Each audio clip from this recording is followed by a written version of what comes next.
चोर था जो चोरी करता था। एक दिन नारद जी वहां से निकले तो वो जो चोर था, इसको बजाने दो कार्तिक, थोड़ा कोडिंग बढ़ा लो ना।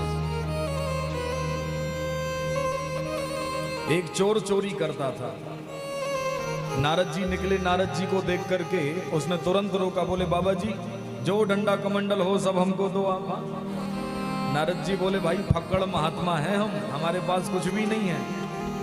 बोले नहीं है तो लेकर के आना पड़ेगा, माल मंगवाना पड़ेगा, महात्माओं के पास बहुत धन है आज के मामले में भाई, यहाँ इसलिए निकालो।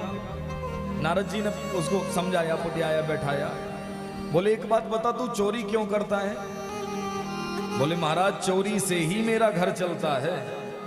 अच्छा चोरी से तेरा घर चलता है? बोले किस किस को लूटता है तू? बोले महाराज ऐसा कोई सगा नहीं जिसको हमने ठगा नहीं है।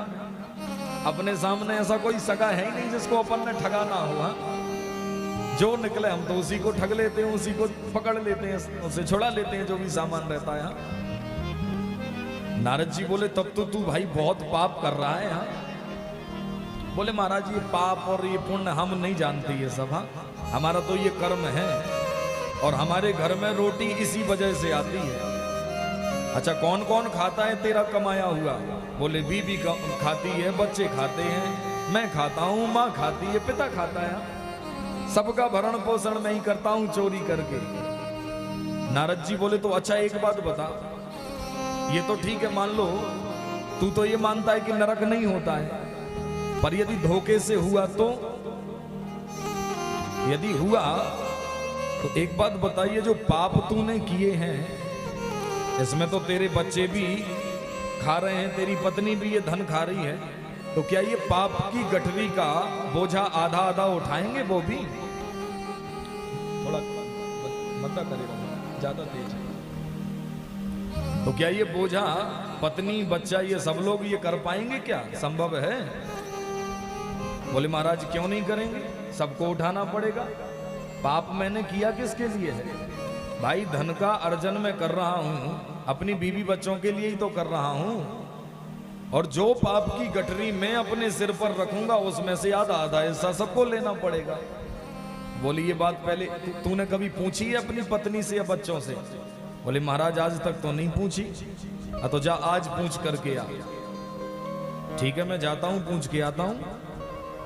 नारद जी बोले हम यहीं बैठे जब तक। अब भागा भागा गया और जाकर के अपनी धर्म पत्नी से ये बात इसने पूछी।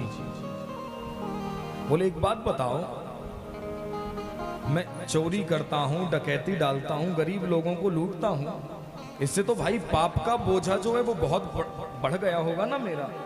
तो इतना वजन यदि मैं नहीं झेल पाऊंगा तो इसका आधा हिस्सा तुम लोगी। तुम भी तो मेरी अर्धांगिनी हो ना देवी। उसकी देवी ने तो तुरंत मना कर दिया। बोले आधे हिस्सा की बात कर रहे हो तुम? अरे मैं 1% नहीं लूं भाई। मैंने कौन सा तुमसे कहा कि चोरी करके कमा के लाओ? भाई हम एक रोटी कम खा लेंगे, 2 रोटी, पर फिर भी ईमान धर्म का कमाओ ना। क्योंकि मेरे पिता ने जिस दिन तुम्हारे हाथ में मेरी जीवन की बागडोर सौंपी उस दिन से मैं तो तुम्हारे लिए समर्पित हो गई। अब तुम जो लाकर खिला रहे हो वो मैं खा रही हूं। तो अब अच्छा करके कमाओ चाहे बुरा करके कमाओ, हमें तुम्हारा हिस्सा नहीं चाहिए भाई। गलत मैं तुम्हारे साथ बिल्कुल नहीं हूं। सोचा बेटा से पूछते हैं, बच्चों से पूछा, बच्चों ने मना कर दिया, माता पिता से पूछा, उनने भी मना कर दिया। और यहाँ ये बात सत्य भी है। कोई काहे को हाँ बोलेगा? तुम गलत कर रहे हो तो तुम भोगो उसको। अब लौट करके ये नारद जी के पास जब गया तो नारद जी ने पूछा क्यों भाई, गए तो बड़ी अकड़ में थे, एकदम ठंडे पड़ करके क्यों आए हो? बोले महाराज मेरी पत्नी ने भी मना कर दिया, जो अर्धांगिनी कहलाती है उसने भी मना, बच्चों ने भी मना किया। जिनके लिए मैं पूरे जीवन कमाता रहा, गरीब लोगों को लूटा, पीटा, मारा, काटा, गरीबों की जेब को काटा। जो व्यक्ति के मुंह का निवाला था उस निवाले को छीन करके मैं लेकर के आया। किस लिए? ये औलाद पढ़े, ये औलाद बढ़े। इनके लिए मैंने लूटपाट करके धन को कमाया और ये तो 1% लेने के लिए तैयार नहीं है भाई। नारद जी ने कहा बस यही तो मैं तुझे समझाना चाह रहा था भाई। हाँ, अपना काम पूरा हो चुका है। नारद जी अपना काम करके और वहां से तुरंत तत्काल निकल गए। हाँ, अंत में जाते जाते एक मंत्र दे गए, बोले इसका प्रायश्चित इतना है कि राम नाम का अखंड जाप करते रहना बस। और महाराज नारद जी एक मंत्र दे करके राम नाम और वहां से चले गए। जब ये एकांत में बैठा तो मन में इसको इतना वैराग्य हुआ कि मन का वैराग्य जब बढ़ा तो अकेला बैठ करके बार बार सोचता कि बताओ मैं किसके लिए ये सारी चीजें करता रहा।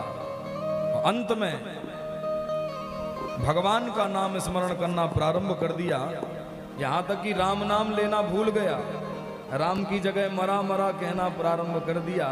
और उल्टा नाम जपत जग जाना और वाल्मीकि भय ब्रह्म समाना। ये वो वाल्मीकि जी की कथा है महाराजा।